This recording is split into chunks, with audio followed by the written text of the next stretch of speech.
సమ్మెట ఉమాదేవి స్వరపరిచిన 100 కథల వరహాలు. నేటి కథ మరో ప్రేమ కావ్యం. రచన సయ్యద్ గఫార్.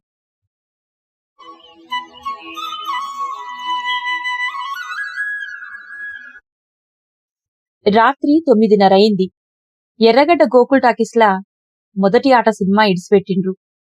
ఇండ్లకు పోయేటోళ్లతోని, రెండో ఆట సినిమాకు వచ్చేటోళ్లతోని టాకీస్ కాడ గడబిడగుంది. కుంటి పతంగి, సుక్కి ఇద్దరూ టాకీస్లకెళ్లి బయటకొచ్చి ఇంటి బాట పట్టిండ్రు. అది వానాకాలం. పొద్దుటికెళ్లి ఇడిసిపెట్టకుండా చిటుకు పుటుకు వాన పడతనే ఉంది. పతంగి సగం దడుస్తా, సుక్కి తడవకుండా గొడుగు పట్టుకొని నడుస్తుండు. వాడికి సుక్కి అంటే పంచపానాలు. ఇయాల వాడు బహు ఖుషిగున్నాడు. ఎప్పటికెళ్ళో సుక్కితో కలిసి సినిమా చూడాలని కోరిక. ఇగో ఇయ్యాల తీరింది. వాడి సంతోషాన్ని కొలవటానికి కొలబద్దే లేదు. కొన్నాళ్లుగా వాళ్ళిద్దరూ ఒకళ్ళనిడిచిపెట్టి ఒకళ్ళు ఉండలేకపోతుండ్రు. సుక్కికి 20 ఏండ్లుంటాయి. పతంగి సుక్కి కంటే 2 ఏండ్లు పెద్దోడు. పతంగికి 3 ఏళ్లప్పుడు పోలియో సోకటాన ఎడమకాలు కొద్దిగంతా చిన్నగుంటది. కుంటుకుంట నడుస్తాడు. చిన్నప్పటికెళ్ళి సుక్కి పతంగి ఒక్కతానే పెరగటాన ఆడ ఉన్నోళ్లందరూ పిలిచే తరికనే సుక్కి కూడా పతంగిని రే కుంటోడా అని పిలిచేది. కాని కొన్ని దినాలుగా వాడినట్ట పిలవటానికి సుక్కి మనసెందుకో ఒప్పుకుంటలేదు. గా మాటే ఇయ్యాల వానితో చెప్దామనుకోని ఇగో మాట అంది. చెప్పు అన్నాడు. ఇయాటికెళ్ళి నిన్ను రే కుంటోడా అని పిలువ, మీ అమ్మ పెట్టిన పేరుతో పిలుస్తా అంది సుక్కి. వాడు ఉలిక్కిపడ్డాడు. వామ్మో ఓసి తిక్కల్దానా, నీకు దండం పెడితే గాని నువ్వు అటు విలువకే, రే కుంటోడా అనే విలువు, నీకు పుణ్యం ఉంటది అన్నాడు బతిమలాడతా. బిత్తరపోయింది సుక్కి. వార్ని అట్ట పిలిస్తే నీకు ఇజ్జతుగుంటదని పేరు పెట్టి పిలుస్తానంటే కుంటోడా అని విలవంటున్నవేంది? దిమాగిట ఖరాబయిందా? పాగల్గాని ఉన్నవా ఏంది అంది సుక్కి జరంత కోపంగా. అవు పాగల్గాన్ని. నువ్వు రే కుంటోడా అని పిలుస్తా అంటే రే నా ఇంటోడా అని పిలిచినట్టు అనిపిస్తాంది. ఇక నా గుండెల్లా డమ్ డమ్ డోలు బాజా మోగినంత సంబరమైతంది, ఎరికేనా అన్నాడు ఖుషీగా నవ్వుతూ. నాగ్గూడా అప్పుడప్పుడు పోసి తిక్కల్దానా అంటుంటే పొసే ఇంటిదానా అని పిలిచినట్టయి నా గుండెల్లా సన్నాయి మోగినట్టుంటది, ఎరికేనా అని అందామనుకుంది సుక్కి. సిగ్గు కమ్మేసి ఆ మాట అనలేకపోయింది. వాన పడతానే ఉంది. వాన గాలికి తోడై చలి పెడతాంది ఆళ్లకు. చలికి వణుక్కుంటా చాయ్ తాగుదమా అని అడిగింది సుక్కి. పతంగికి కూడా చాయ్ తాగాలనే ఉంది. ఇద్దరూ రోడ్డు పక్కనున్న ఇరానీ హోటల్లా చాయ్ తాగి ఒక ఫుల్ చికెన్ బిర్యానీ పార్సిల్ కట్టించుకొని ఇద్దరూ బోరబండ వాట పట్టిండ్రు. అట్లా సన్నటి వాన తుంపర్లల్లా ఇద్దరూ పక్కపక్కనే భుజాలు రాసుకుంటూ నడుస్తాంటే కొత్తగా హాయిగా ఉందాళ్లకు. వాళ్ళు కొద్ది దూరం పోయిండ్రో లేదో వాన మళ్ళా జోరందుకుంది. గొడుగు పట్టుకొని నడుస్తున్న పతంగి కాలు జారి రోడ్డు పక్కన మురికి గుంతలో పడబోయిండు. అది చూసిన సుక్కి వాని గబుక్కున్న వాటేసుకొని గట్టిగా పట్టుకుంది. వాడు నిలదొక్కుని నిలబడి సుక్కి వైపు కృతజ్ఞతగా చూస్తా, ఇట్టనే ఈ కుంటోనికి బతికినన్నాళ్ళు ఊతంగుంటావా సుక్కి ఆశగా అడిగాడు. ఓ అట్టనే ఉంటా, మరి గిప్పుడు గీ వానకు నే తడవకుండా పట్టుకున్న గొడుగు లెక్కనే నాగ్గూడా బతికంతా ఆసరగుంటావా అని అడిగింది సుక్కి. ఉత్త గొడుగు లెక్కనే కాదే, కంటికి రెప్పలా చూసుకుంటా అన్నాడు పతంగి. వాడన్నమాటతో సుక్కి సంతోషంతో పొంగిపోయింది. ఉరుములు మెరుపులతో వాన జోరందుకుంది. ఇద్దరూ రోడ్డు పక్కనే కట్టుబడిలో ఉన్న షాపులకు పోయి నిలబడ్డరు. రోడ్డు మీద ఆటోలు కార్లు తప్ప జనసంచారం లేదు. వాళ్ళు నిలబడిన కాడ బజారు లైటు గుంటానా ఎల్తురు పడుతోంది. చలికి వణుక్కుంటా చేతులు పట్టుకొని నిలబడింది సుక్కి. గొడుగు మడిసి గోడ కాంచిపెట్టి, సుక్కి ఓ మాట, నేను పుట్టిన 2వ ఏటనే మా నాయన చచ్చిపోయిండని మా అమ్మ చెప్పేది. మా అమ్మ నన్ను మంచిగానే చూసుకునేది. నేను కుంటోన్నని పెద్దయినాక బాగా చూసుకుంటానో లేదో అనుకుందేమో, కన్న కొడుకుననే కనికరం లేకుండానే నన్నిడిసిపెట్టి ఆడుకో వెళ్ళిపోయింది. కొన్నాళ్లకు నువ్వు కూడా గీ కుంటోనితో ఎందుకని నన్నొక్కని చేసి వెళ్ళిపోతావా అని అడిగిండు. వాళ్ళ అమ్మ లెక్కనే సుక్కి కూడా తన నిడిసిపెట్టి వెళ్ళిపోతుందేమోననే భయం. చా, నన్నెందుకట్ట అనుమానిస్తున్నావు? ఇన్నాళ్ళ బట్టి ఒక్కతానే కలిసి పెరిగినాం గదా, నీకు అస్వంటి దానిలే కాగువడ్డనా అని అడిగింది సుక్కి. లేదుగాని మరి నన్ను మంచో చూసుకుంటావా అడిగిండు పతంగి ఆశగా, చిన్న పిల్లోని లెక్క. ఓ, తల్లి కోడి పిల్లల్ని రెక్కల్లో దాసుకొని కాసుకున్నట్టు కాసుకుంటా, సరేనా అంది సుక్కి ప్రేమగా వాని తల నిమురుతూ. లోలోపట సంతోషంతో పొంగిపోయిండు పతంగి. జరసేపైనాక నువ్వు కూడా నాకు మాటిస్తావా అని అడిగింది సుక్కి. నువ్వు అడగాల గాని నా పానం తీసిస్తేనే అడుగు మళ్ళా అన్నాడు వాడు హుషారుగా. ఏం లేదుగాని ఈడ దొరికే కాంపౌండ్ కల్తీ దాగి నా చిన్నప్పుడేమో అమ్మ నాయన చచ్చిపోయిండ్రు. తాత ఉండబట్కే బతికినా. నువ్వు ఈ కాంపౌండ్ కళ్ళు గాని సీపులిక్కరు గాని తాగనని, నన్ను తప్ప ఇంకో ఆడమనసు వంక చూడనని నా మీనా ఒట్టయి వానివైపే చూస్తూ అడిగింది సుక్కి. నా బతుకంతా నువ్వు తోడుండాలే గాని కాంపౌండ్ కళ్ళు, సీపులిక్కరు, బీరు, సుక్కా ముట్టనని, పొరపాటున కూడా ఇంకో ఆడమనసుని నా మతిలకి రానియనని ప్రమాణం చేస్తున్నా, సరేనా అన్నాడు పతంగి సుక్కికి భరోసా ఇస్తూ. వాడి మాట మీద నమ్మకం కుదిరి వానివైపే తృప్తిగా చూస్తూ నిలబడింది. ఎన్ని దినాలుగానో ఇట్ట మనసు విప్పి మాట్లాడుకోవాలనుకున్న వాళ్లకు ఇయ్యాల ఈలు కుదిరింది. ఇద్దరికీ ఒకరి మీద ఒకరికి బతుకు మీద భరోసా కలిగింది. బహు సంతోషంగుంది వాళ్లకు. ఆకాశంలో మెరుస్తున్న మెరుపుల వెలుగుల కంటే కొన్ని వేల కోట్ల కాంతి వెలుగులు వాళ్ళిద్దరి కళ్ళల్లో తలుక్కున మెరిసినాయి. ఇద్దరికీ ఇంక భవిష్యత్తులో తాము ఒంటరి వాళ్ళం కాదని, ఒకళ్ళకొకళం తోడుగున్నామనే ధైర్యం కలిగింది.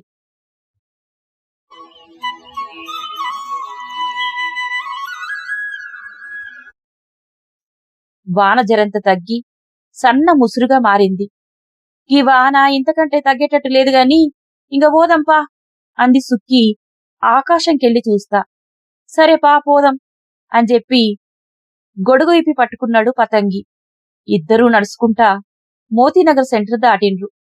ఇట్లా కొద్ది దూరం నడిచినాక, ఒరే రాజు, ఆనల దడవ మాకు బిడ్డా, సర్ది చేస్తది అనే మాటలు వినబడ్డాయి. అచ్చం వాళ్ళమ్మ మాటల లెక్కనే వినపడేసరికి ఉలిక్కిపడి ఒక బాలిగా ఆగిపోయిండు పతంగి. గా మాటలు రోడ్డు పక్కనున్న గుడిసెల నుంచి వచ్చినాయి. అయి వాళ్ళమ్మ మాటలు కావని తెలిసి దిగులుబడి వాళ్ళమ్మ యాదిలోకి పోయిండు పతంగి. అమ్మ తను శేరలింగంపల్లి స్టేషన్ దగ్గర గుడిసెలో ఉండేది. అమ్మ కూలి పనికి పోయేది. అప్పుడు తనకు 8 ఏండ్లు. గవర్నమెంట్ బల్లే 3వ క్లాసు చదువుకునేటోడు. అమ్మ ఎవరి మాయలో పడిందో ఏమో, ఓ అర్ధరాత్రి తనను ఒంటరిగా వదిలేసి ఎటో వెళ్ళిపోయింది. ఎవల్లో మీ అమ్మ ఎర్రగడ్డ కాడ కనపడింది అని చెప్తే తన అమ్మను ఎత్తుక్కుంటా ఎర్రగడ్డ కాడికొచ్చిండు. అమ్మ కనపడలే. ఏడుస్తూ తిరుగుతుంటే ఎల్లయ్య తాత చూసి తన కథ ఇని బాధపడ్డాడు. తనని ఎంటబెట్టుకొని బోరబండలా తాముండే గుడిసెల కాడికి తోలుకొచ్చిండు. తన 5 ఏండ్లు మనవరాలు సుక్కిని పరిచయం చేసిండు. తమతో పాటే ఉంచుకున్నాడు. తను అమ్మయాది జరంత మరిసినాక దారం తెగిన పతంగి బోతిగా బజార్ల దొరికినానని రాజుకు బదులుగా పతంగి అని పేరు పెట్టి రాంపాల్ రెడ్డి స్క్రాప్ షాప్లా పనికి పెట్టిండు. అట్లా రోజులు గడుస్తున్నాయి. తనకి 15 ఏండ్లప్పుడు ఓ ఖాళీ గుడిసె చూపించి, రే బిడ్డా పతంగి, ఈ రోజు నుండి నువ్వు ఇండ్లనే వండుకుంటా ఇండ్లనే తినాలే అన్నాడు. అయ్యాల్టి నుంచి ఇప్పటిదాకా తను ఆ గుడిసెలోనే ఒంటరిగా ఉంటున్నాడు. ఎంత మంచోడు ఎల్లయ్య తాత. తన మనమరాలు సుక్కిని ఎంత ప్రేమగా చూసుకునేటోడు. తనని కూడా అట్టనే చూసుకున్నాడు. ఎల్లయ్య తాత బాగా ముసలోడైపోతున్నాడు. తాతను మంచిగా చూసుకోవాలి. తనకిప్పుడు 22 ఏండ్లు. తను పనిచేసి సంపాదిస్తుండు. ఇప్పుడు అమ్మ కూడా ఉంటే ఆమెను కూడా కూకోబెట్టి సాకెటోడు. అమ్మకు కూడా అట్ట సుఖపడే రాతలేదు.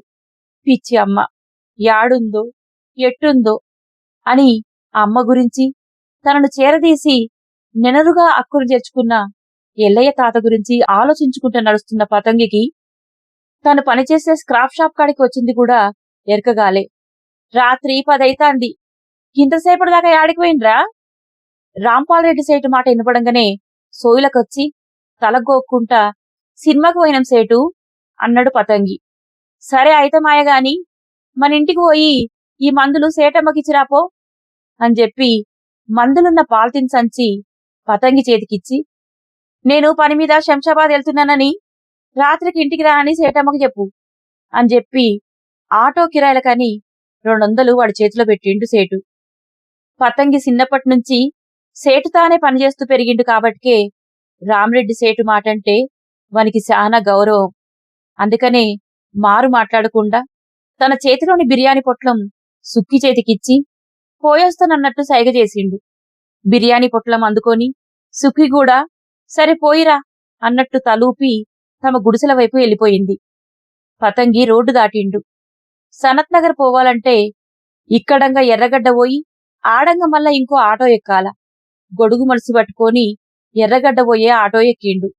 ఆటో కదిలింది. పతంగి ఆలోచనలు రాంపాల్ రెడ్డి వైపు మళ్ళినాయి. 4 నెలలుగా రాంపాల్ రెడ్డి స్క్రాప్ షాపు సరిగ్గా నడుస్తలేదు.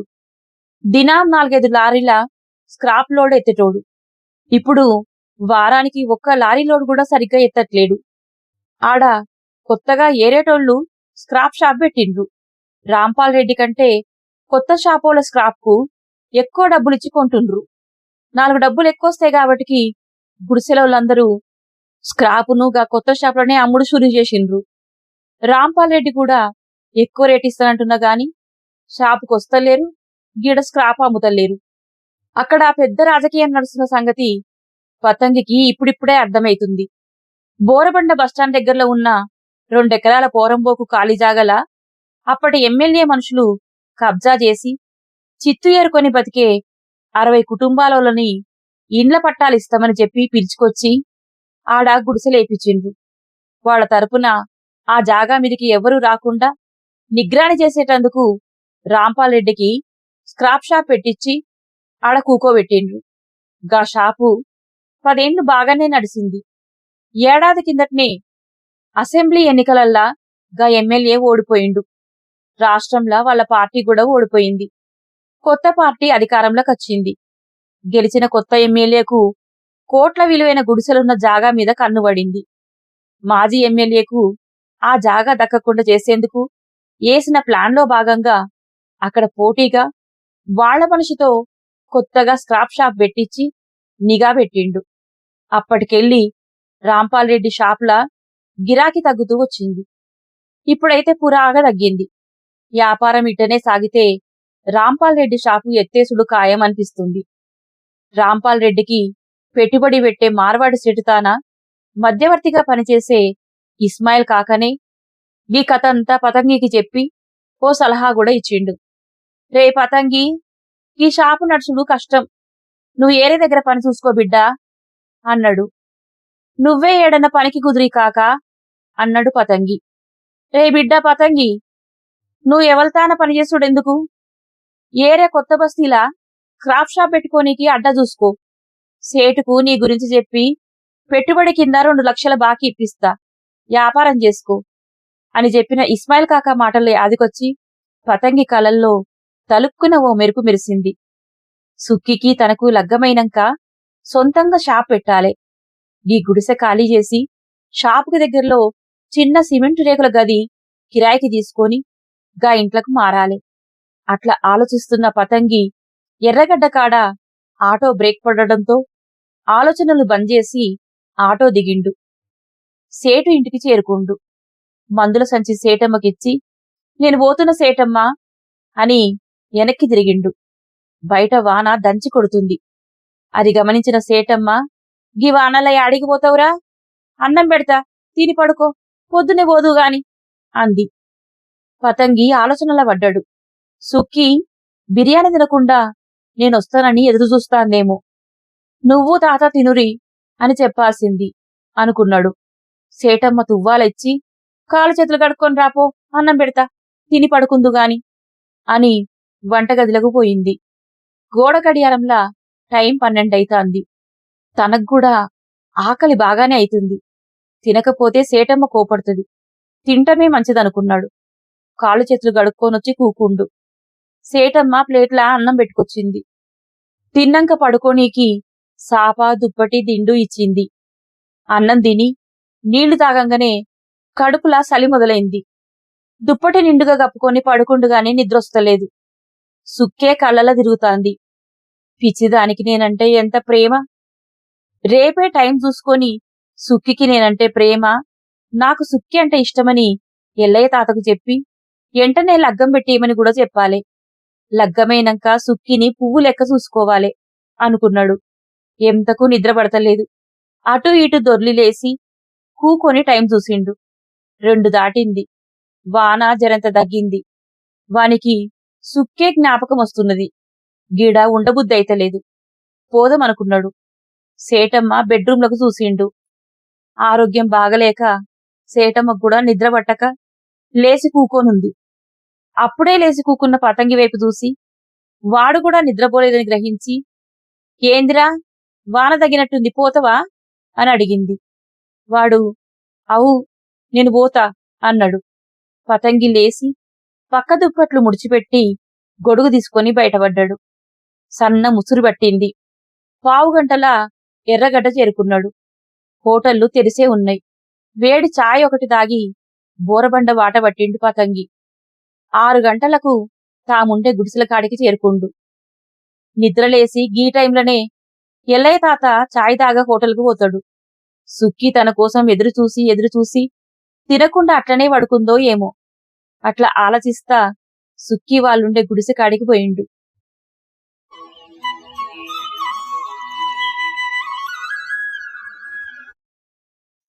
ముందుగాల తడికల తలుపు సందులంగా లోపటికి తొంగి చూడటం వానికి అలవాటు.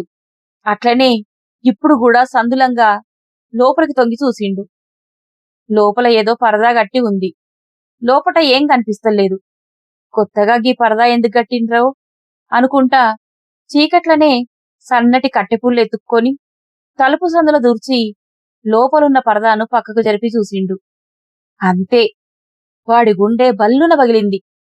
1000 పిడుగులు ఒక్కపాలిగా వానిమీద పడ్డట్టు కంపించిపోయిండు.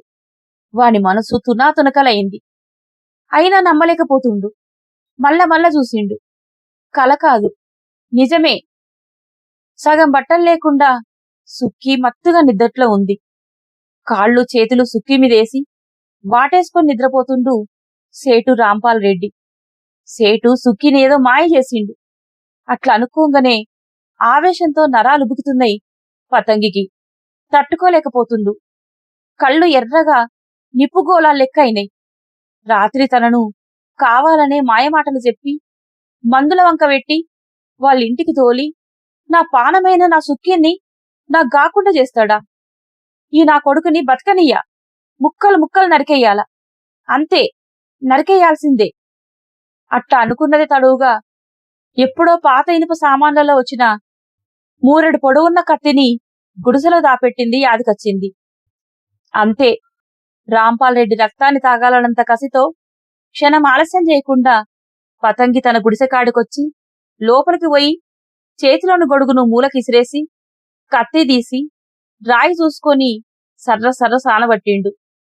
ఒక్క దెబ్బకే నా కొడుకు తల తెగిపడాలా అనుకుంటా వచ్చినంత వేగంగా సుక్కి వాళ్ళ గుడిసెకాడకొచ్చి ఓ చేత్తో కత్తిని కనిపించనీయకుండా వెనకబట్టుకొని తలుపును నెట్టి చూసిండు. లోపట గడబెట్టి ఉన్నది. కుంటికాలుతో తలుపును అజం కొద్ది తన్నిండు. అది ఊడి గుడిసెలో పటపడింది.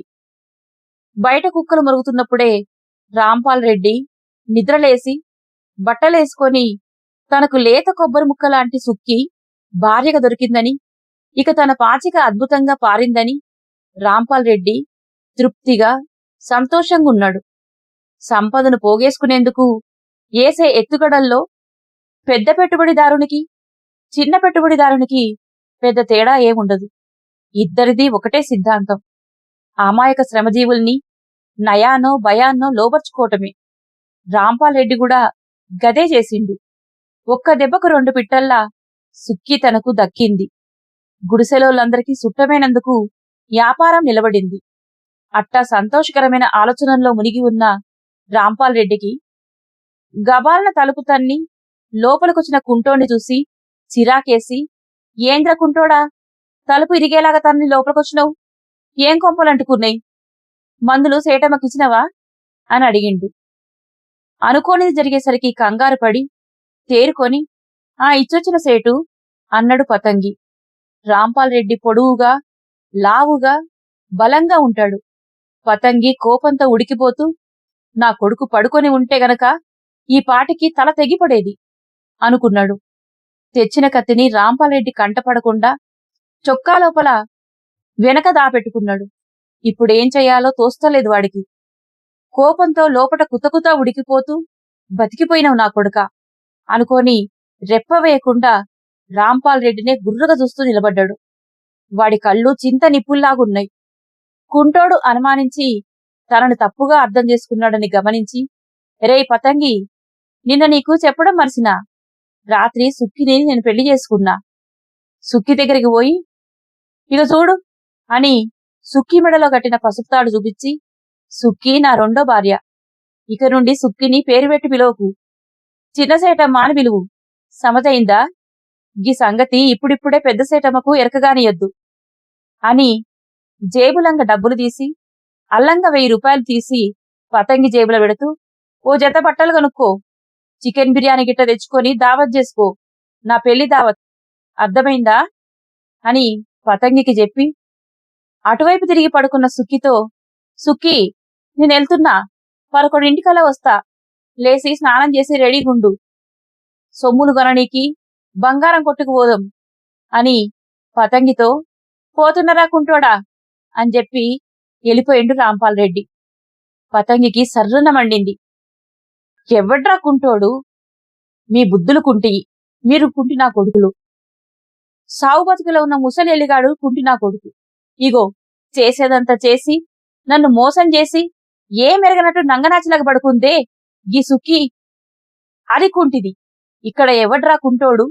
నా కొడుక అని రాంపాల్ రెడ్డి దిమ్మ తిరిగేలా తిట్టాలనుకున్నాడు గాని మాటలు గొంతులోనే అడ్డుపడ్డాయి. వాడి మనసు గత్తరగత్తరయింది. కసి, అందరి మీద కసి, గీ లోకం మీద కసి.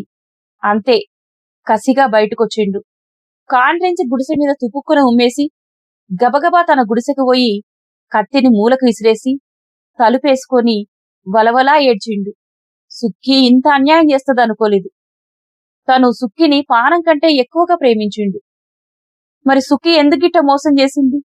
ఆలోచించే కొద్దీ గుండెల్లో గుణపాల దిగుతున్నంత బాధ అయింది వాడికి. చిన్నప్పుడే అమ్మ ఇడిసిపెట్టిపోయింది. ఇప్పుడు పానానికి పానమనుకున్న సుక్కి కూడా దగా చేసింది. ఇంక తనకు దిక్కెవరు? వానికిక్కడ ఒక్క క్షణం కూడా ఉండబుద్దైతలేదు.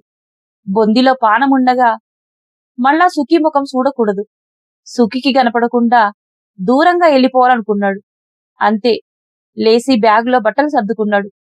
కూడబెట్టుకున్న కాసిన డబ్బులుంటే తీసుకొని జేబులో పెట్టుకొని గుడిసె బయటకొచ్చిండు.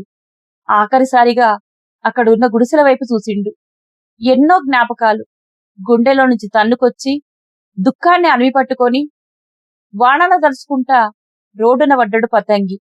నా అనేవారు లేని, దయాగుణం అసలే లేని ఈ మాయదారి లోకంలో ఏ తీరాలకు ఈ ఒంటరి బాటసారి పయనం?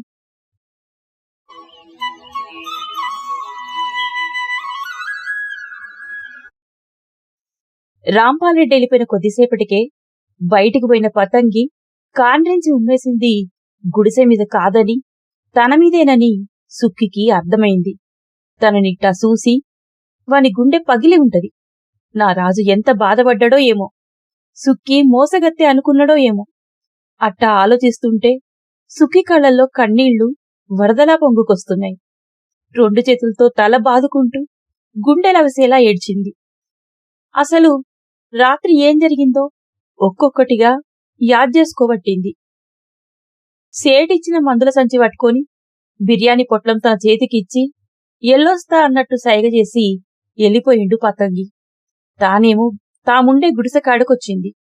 గుడిసె మధ్యన పండుగలు కార్యాలు జరుపుకునే షెడ్డుకు లైటింగ్ చేసి ఉంది. అక్కడ ఆడ మగ చాలా మంది గుమిగుడి ఏమో మాట్లాడుకుంటుండ్రు. ఏదన్నా కార్యముంటే తప్ప షెడ్డుకు లైట్లు పెట్టరు.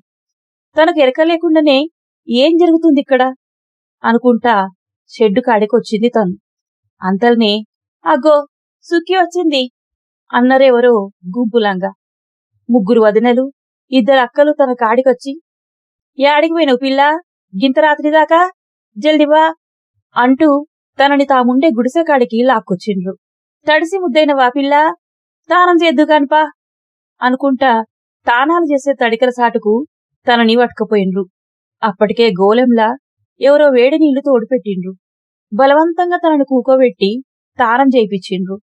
తను బిత్తరబోయి, ఏందక్క ఇది, ఏందిది వదినే అని అడిగితే, తొందరెందుకమ్మా మరదలా, నీకే ఎరకైతది అనిందొక వదిన. తానం చేయించినాక గుడిసెలకు తీసుకుపోయి కొత్త బట్టలు కట్టించిండ్రు. తనకేం అర్థమైతలేదు. చీదరేస్తుంది. ఏందక్కా, నాకెందుకు సింగారిస్తుండ్రు అని అడిగింది తను. పెళ్లి జరుగుతుందమ్మా పెళ్లి అనింది ఇంకో వదిన. ఎవళ్ళది, ఎవళ్ళదా పెళ్ళైతే నిన్నెందుకు తయారు చేస్తాం, నీ పెళ్ళేనమ్మా మరదలా అనింది ఇంకొక వదిన బుగ్గగిల్లి. గుండె జల్లుమంది తనకు. నా పెళ్ళా, నాకెరక లేకుండా నా పెళ్ళేంది అని అడిగింది తను. తనకు భయంతో చెమటలు పడుతున్నాయి. ఏం జరుగుతుందో ఎవ్వళ్ళు కూడా సరిగ్గా చెప్తలేరు. గుబులుతో వణుకు మొదలైంది తనకి. ఇంకో వదిన జడేసి పూలు పెట్టి, అంత మంచే జరుగుతుందిలే సుక్కమ్మా, నువ్వేం గుబులు పడకు అంది. అసలు నాకు చెప్పకుండా నాకు లగ్గమేందొదినా అని అడిగింది తన్నుకొస్తున్న ఏడుపును ఆపుకుంటూ. మన తెగలల్లా కట్టుబాట్లు గిట్లనే ఉంటాయి. ఆడపిల్ల ఇష్టాలతో పని లేదమ్మా. పెద్దోళ్ళు ఆడపిల్లను ఎవలతో జతగట్టియాలనుకుంటే ఆలతోనే లగ్గం చేస్తారు. తలంచుకొని ఆడపిల్ల పసుపుతాడు గట్టించుకోవాల్సిందేనమ్మా. ఆల నిర్ణయానికి తిరుగుండదు. పెద్దోళ్ళు కూడా ఆడపిల్లనిచ్చే కాడ మంచి చెబ్బర చూసే సంబంధం చేస్తారు గదా అనింది వదిన. ఇంతలో ఎవరో గుడిసె బయటంగా పిల్లని తీసుకురమ్మంటుండ్రు అని కేకేసిండ్రు. తనని బలి పశువుని చేసిండ్రని అర్థమైంది. కళ్ల నిండా కుంటి పతంగే కనపడుతుండు. ఏం చెయ్యాలో అర్థమైతలేదు. వదినలు అక్కలు కలిసి తనను తలా ఒక పక్కన పట్టుకొని పెళ్లితంతు జరిగే షెడ్డుకాడికి తీసుకొచ్చి లగ్గం పీటపైన కూకోబెట్టిండ్రు. అప్పుడు మెల్లగా తలెత్తి పక్కకు చూసింది తను. పెళ్లికొడుకు బట్టలల్లా పెళ్లిబిట్టలపై కూకోనున్న రాంపాల్ రెడ్డి సేటును చూసి ఉలిక్కిపడింది. లేసి పారిపోదామనుకుంది. కాని పారిపోనిస్తరా, ఇరుగ్గొడతరు. 3 ఏళ్ల కిందట ఊరేసుకుని చచ్చిపోయిన పెద్దయ్య బిడ్డ చంద్రియ ఆదికొచ్చింది. దానికి ఇట్టనే ఇష్టం లేని పెళ్లి చేస్తుంటే చేసుకోనని మొండికేసి రచ్చరచ్చ చేసింది. పెద్దోళ్లను అవమానపరిచిందని అన్నలందరూ కలిసి చంద్రిని విపరీతంగా కొట్టిండ్రు. గా దెబ్బలకు తట్టుకోలేక చంద్రి ఊరేసుకొని చచ్చిపోయింది. అట్లా ఆలోచిస్తుంటే ఎన్నులంగా భయం, చెమటలు పడుతున్నాయి తనకి. ఇంతల్నే బాపనయ్య పెళ్లి మంత్రాలు చదివి, పిల్లమెల్లో పసుపుతాడు గట్టు నాయనా అన్నాడు. రాంపాల్ రెడ్డి పసుపుతాడు పట్టుకొని లేచి నిలబడ్డాడు. ఎవరో వెనకంగా తన తలని వంచి పట్టుకున్నారు. రాంపాల్ రెడ్డి తన మెల్లో పసుపుతాడు గట్టిండు. తలంబ్రాల బియ్యం పెండ్లి కొడుకు పెండ్లి పిల్లపైన సల్లి దీవించండి అన్నాడు. అక్కడున్నోళ్లందరూ ఇద్దరి మీద పసుపు బియ్యం చల్లిండ్రు. తననెవరో చేతబడి మంత్రం వేసినట్టు తన మెదడు మొద్దుబారిపోయింది. ఏ ఆలోచన వస్తలేదు. జరిగేదే చూస్తుంది. ఎవరేం చెప్తున్నారో ఇంటుంది. అంతే. ఎల్లయ్య తాత ఊతకర్ర పట్టుకొని లేచి నిలబడ్డాడు. ఆడ ఉన్నోళ్లందరూ గీ పెద్ద మనిషి ఏం చెప్తాడో ఇందారి అని గుసగుసలు బంద్ చేసిండ్రు. ఎల్లయ్య తాత మాట్లాడడం షురూ చేసిండ్రు. అందరూ జాగ్రత్తగా ఇనురి. 15 ఏళ్లుగా గీ రాంపాల్ రెడ్డి మనల్ని అన్ని రకాలుగా ఆదుకుంటొచ్చిండు. సేటుకు పెళ్ళై 10 ఏళ్లు దాటినా భార్య ఆరోగ్యం బాగోలేక పిల్లలు పుట్టలే. పిల్లలు లేనోళ్ల గోసమనేదికే గదా. పిల్లల కోసమనే 2వ పెళ్లి చేసుకోవాలనే ఆలోచన చేసి మన సుక్కమ్మను తనకిచ్చి లగ్గం చేస్తాడేమో అని ఎల్లయ్యను కనుక్కోమని ఒక పెద్ద మనిషిని నా కాడికి తోలిండు. నేను 10 దినాలు బాగా ఆలోచన చేసిన. సినిమాలల్లో పనిచేసేటోళ్ళు, రాజకీయాలు చేసేటోళ్ళు, పెద్ద పెద్ద వ్యాపారాలు చేసేటోళ్ళు, ఇంకిట్ట చాలా మంది జాతులు, తెగలు, కులాలు, మతాలను చూడకుండా, వయసు తేడాతో పని లేకుండా ఒక పాలే కాదు 2-3 లగ్గాలు చేసుకొని గౌరవంగా బతుకుతుండ్రు. మనలాంటోళ్లమే తెగలని, కట్టుబాట్లన్నీ అజ్ఞానంతోటి తరాలకెళ్లి సీకట్ల పడి అగ్గిబుగ్గైతున్నాం. అందుకనే అమ్మ అయ్యాలేని మా సుక్కమ్మ మంచిగా బతుకుతుందని ఈ పెళ్లికి ఒప్పుకున్నా. నాకు 35 నిండినై. ఎప్పుడు అస్తోబిస్తో ఎరకలే అని చెప్పి కొద్దిసేపు ఆగి మళ్ళా చెప్పుడు మొదలుపెట్టిండు. మీరు మీ పోరల్ని చదివించుండ్రి. మన తెగల పనికిరాని కట్టుబాట్లను వదిలేసి పోరల లగ్గాలు చేయండ్రి. ఇన్నాళ్ళ బట్టి మనకు రాంపాల్ రెడ్డి ఉత్త సేటు మాత్రమే. ఇయాల నుండి కొందరికి బావైతాడు, అన్న, మామ, కాక, అల్లుడైతాడు. ఇట్లా చెత్త ఏరుకొని బతికేటోళ్ళందరికీ సుట్టమైతాడు. కాబట్టి రేపటి నుండి మనందరమీ మన సుట్టమైన రాంపాల్ రెడ్డి షాపుకే స్క్రాప్ అమ్మాలనని పెద్దోనిగా అందరి మంచుగోరి చెప్తున్నా. ఈనాళ్ళు మనకి రాంపాల్ రెడ్డి, రెడ్డికి మనం తోడున్నాం. ఇప్పుడు కూడా మున్పటి లెక్కనే ఉందాం. కొత్తగా వచ్చిన సేటు ఎంత రేటిస్తే అంత రేటిస్తాడు. పండుగ పబ్బాల ఖర్చులకు అరుసుకుంటాడు. అంతేకాదు, మళ్ళొచ్చే కార్పొరేషన్ ఎన్నికలల్లా కార్పొరేటర్గా మన రాంపాల్ రెడ్డే నిలబడబోతుండు. అప్పుడు మనకు మనమున్న కాడనే ఇళ్ల పట్టాలిప్పిస్తాడు. ఎరుకైందా? మనం రేపటికెళ్ళి స్క్రాపు మన రాంపాల్ రెడ్డికే అమ్ముతున్నాం. అందరికిష్టమేనా అని అడిగిండు ఎల్లయ్య తాత. ఆడున్నోళ్ళందరూ ఓ అన్నారు. చీపులిక్కరి వాసన గుప్పు మంది. అర్ధరాత్రి అయితాంది, ఇక అందరు వెళ్ళిపోయి పండుకొండ్రి అన్నాడు ఎల్లయ్య తాత. అందరు లేసి వెళ్ళిపోయిండ్రు. బాపనాయుడు కూడా వెళ్ళిపోయిండు. ఇద్దరు వదినలు తనను పట్టుకొచ్చి గుడిసెల వదిలేసి, రాంపాల్ రెడ్డి సేటు కాదు, ఇప్పుడు నీ పెనిమిటి, చాలా మంచోడు, బెట్టు చేయకుండా మంచిగా చూసుకో, బంగారు బతుకైతది నీది, ఇంకెళ్ళు అని గుడిసె లోపలికి తోలి వెళ్ళిపోయిండ్రు వాళ్ళు. ఆ పాటికే రాంపాల్ రెడ్డి లోపలనే ఉన్నాడు. తనకు తోడొచ్చినోళ్ళు వెళ్ళిపోంగనే లోపటంగా బెడం పెట్టి తనను పట్టుకొచ్చి మంచం మీద కూకోబెట్టిండు. గిలాసలా పళ్ళరసం తీసుకొచ్చి తాపిచ్చిండు. తనకేం అర్థమైతలేదు. మెల్లగా మంచంపై పడుకోబెట్టిండు. తను కండ్లు మూసుకుంది. ఏం జరిగిందో, ఏం చేసిండో, తన శరీరంలోకి పాము లెక్క ఎన్నిసార్లు వాకిండో తనకే యాదికస్తలేదు. అట్లా రాత్రి జరిగిన సంఘటనలు యాదికి రాగానే ఉలిక్కి పడింది సుక్కి. ఏదో ఘోరమైన తప్పు చేసినట్టు భయం కమ్ముకుంది. తన మీద తనకే రోత ఉడుతుంది. తాత మీద విపరీతమైన కోపం, అంతట్లనే దుఃఖం, భయం, మెదడు నిండా ఆలోచనలతో ఉక్కిరి బిక్కిరైంది సుక్కి. ఆలస్యం చేయకుండా పతంగిని కలవాలనుకున్నది. మంచం మించి దిగ్గున లేసి ఒంటి మీదున్న బట్టలు సదురుకొని జడలో నలిగిన పూలను గుంజి పారేసి జుట్టు ముడేసుకొని గుడిసె బయటకొచ్చింది.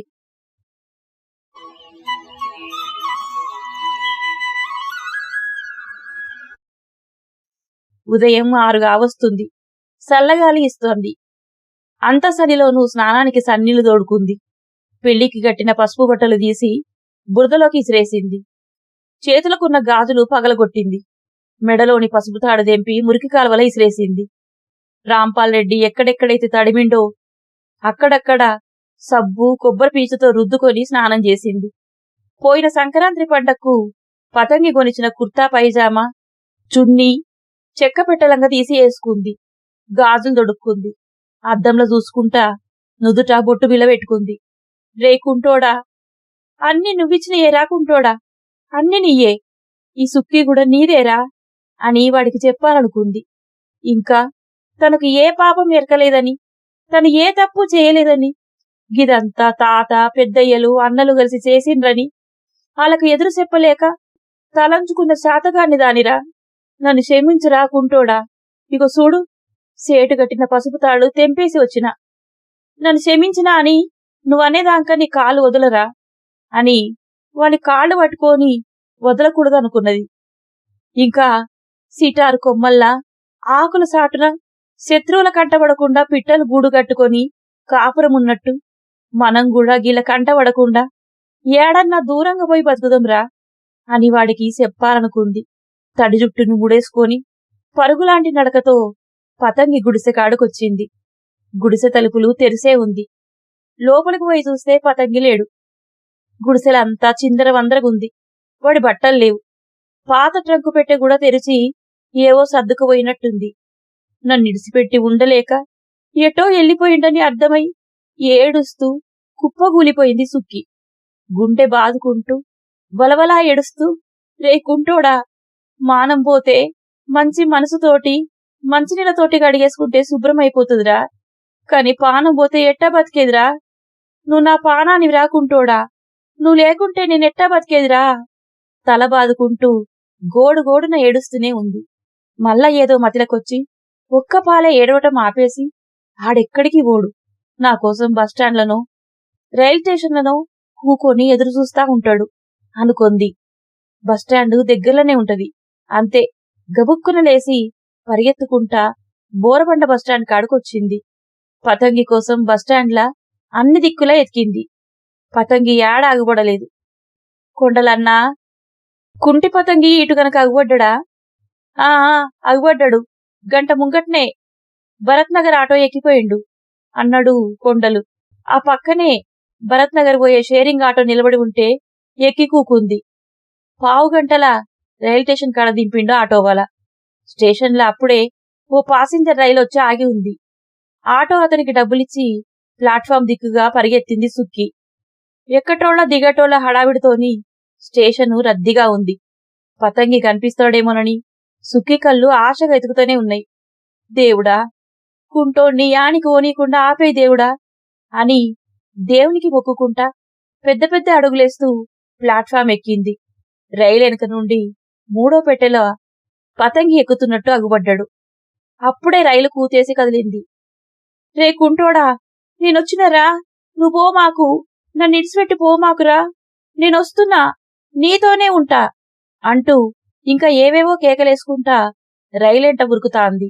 రైలు వేగం పెరిగింది. సుక్కి పిక్కబలం కొద్దీ రైలెంటబడి ఉరుకుతానే ఉంది. ముందు రాత్రి ఏం తినలేదు. సేటు మీదబడి ఒళ్ళంతా గుల్ల చేసిండు. నిద్ర సక్కగలేదు. నిస్సత్తువ. ఎట్టాగైనా పతంగిని పోకుండా ఆపాలే, ఉరకాలే, ఇంకా వేగంగా ఉరకాలే, రైలు పెట్టె ఎక్కి వాణ్ణి ఆపాలే అట్టా అనుకుంటా పరిగెత్తుతా ఉంది. అప్పుడే భుజాన ఉన్న చున్నీ జారి కాళ్ళల్లా అడ్డుపడడంతో దబిల్లుమని కిందపడిపోయి సోయి తప్పింది సుక్కి. కిందపడి ఉన్న సుక్కిని జనాలు చూసుకుంటూ పోతుండ్రు గాని దగ్గరకొచ్చి లేపినోళ్ళు లేరు.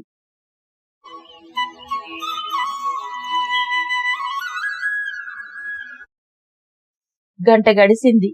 అప్పటిదాకా తగ్గిన వాన మళ్ళా దంచి కొడుతుంది. ఆ వానకు సోయిలకొచ్చి లేచి కూసుంది సుక్కి. నుదుటికి తగిలిన గాయంతో రక్తం గారుతుంది. మోకాలికి దెబ్బ తగిలి విపరీతంగా నొప్పెడుతుంది. నెత్తిముడి జారి వెంట్రుకలు విరబోసుకున్న భూతం లెక్క ఉంది సుక్కి. నవ్వుతుంది, సిగ్గుపడుతుంది, ఏడుస్తుంది, తనలో తానే మాట్లాడుకుంటుంది. ఇంతల్నే వేరే రాష్ట్రానికి వెళ్లే పాసింజర్ రైలు వచ్చి నిలబడింది. దిగేటోళ్లు ఎక్కేటోళ్లతోని రద్దీగా ఉంది స్టేషన్. సుక్కి మెల్లగా లేసి మోకాలి నెప్పికి కుంటుకుంటా ఓ పెట్టెకాడికి పోయి దిగుతున్న ఒకతన్ని, అన్నా, గీ రైలు మా కుంటి పతంగి కాడికి పోతదా అని అడిగింది. అతను సుక్కి వైపు జాలిగా చూసి పాపం అనుకొని వెళ్ళిపోయాడు. అతని వెనకాలే వస్తున్న ఇంకో యువకుని కూడా అట్టనే, అన్నా, గీ రైలు బండి మా కుంటి పతంగి కాడికి పోతదా అని అడిగింది. పోతది, కుంటి పతంగి ఊరికి పోతది, పతంగి ఇంటికాడనే దింపుతది, ఎక్కుపో అన్నాడు ఆ ఆకతాయి. అట్టయితే ఎక్కుతా, కుంటోడు నా ఇంటోడు, వానింటికే పోతా అనుకుంటా రైలెక్కింది. భోగి నిండా జనమున్నారు. భోగి తలుపు దగ్గరే కూకొని, కుంటోడే నా ఇంటోడు, వాణ్ణిడిసిపెడతనా, వానికాడకే పోతా అనుకుంటా తనలో తాను గొనుక్కుంటా కూకుంది. రైలు మెత్తటి కుదుపులకు నిద్రలోకి జారుకుంది పాపం పిచ్చి తల్లి సుక్కి. ఏ గమ్యాలకు స్థిమితం లేని పిచ్చి తల్లి ఒంటరి పయనం. పతంగి, సుక్కి, సుడిగాలిలో చిక్కిన రెండు చిత్తు కాగితాలు. రాళ్లల్లోనో, రప్పల్లోనో, చెత్తకుప్పల్లోనో, మురికి గుంటల్లోనో